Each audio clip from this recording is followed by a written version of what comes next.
Praised be Jesus and Mary.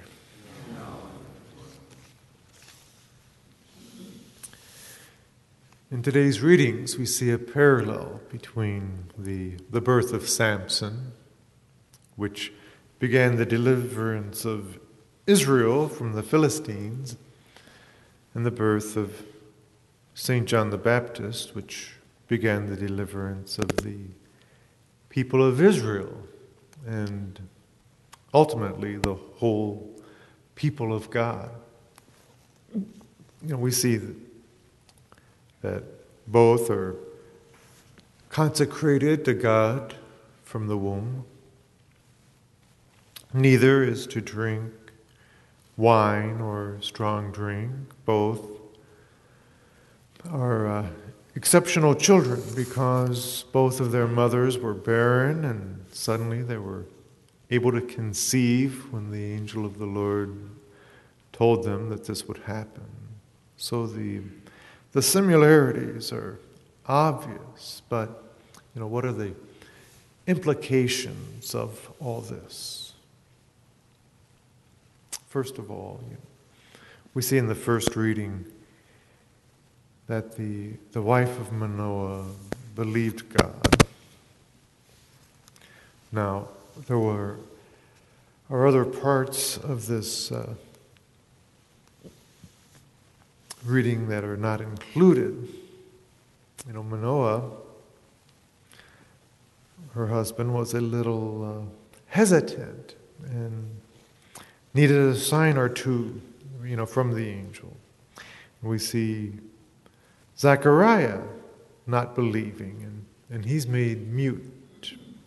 It's interesting that even in the face of disbelief of both of these fathers, God didn't take away what he had promised, which is really something important for us to be able to recognize, because sometimes in our infidelity, we realize that we are not worthy.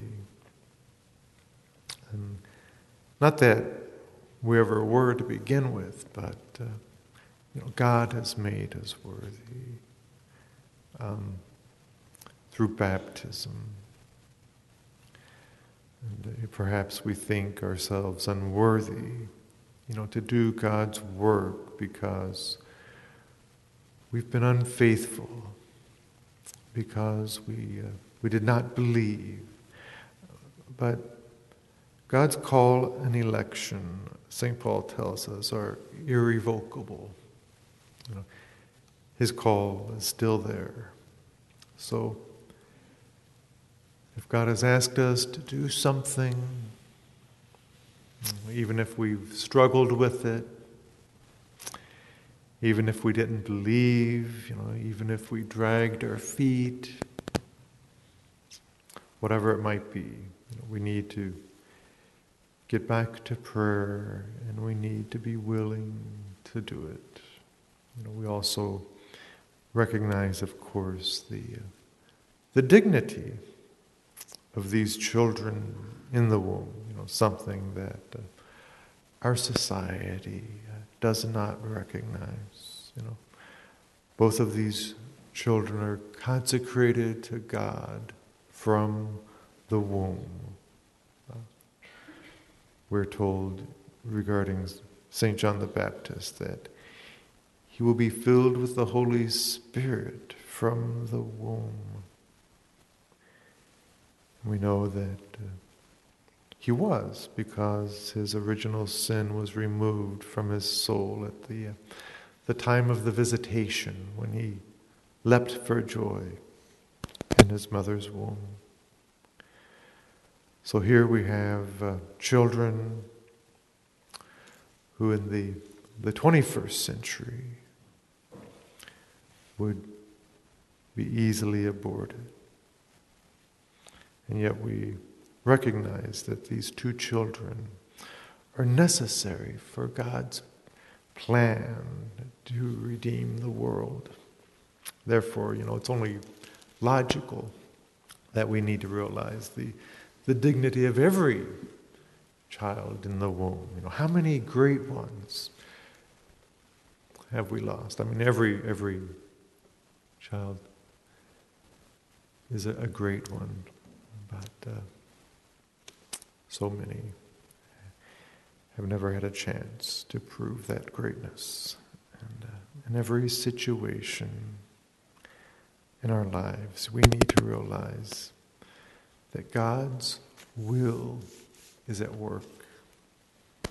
Whether it's something extraordinary, like a barren woman suddenly being able to bear a child, or whether it's just something ordinary, as simple as doing the dishes. It doesn't matter. All of it is God's will. All of it is part of His providence, and all of it is for a purpose, and namely our greater sanctification.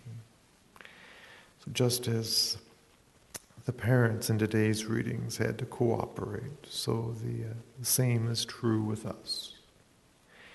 God chose us even before we were conceived, from all eternity.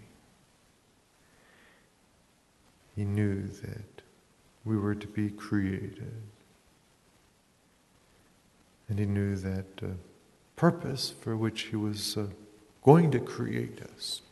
He chose us, and now it is for us to seek in prayer what it is that He wants us to do, and not try to convince Him of something different. Let us simply seek to the best of our ability God's will for us, and cooperate with His grace, so that we may carry out His plan in our lives, not ours. His plans are always better than ours.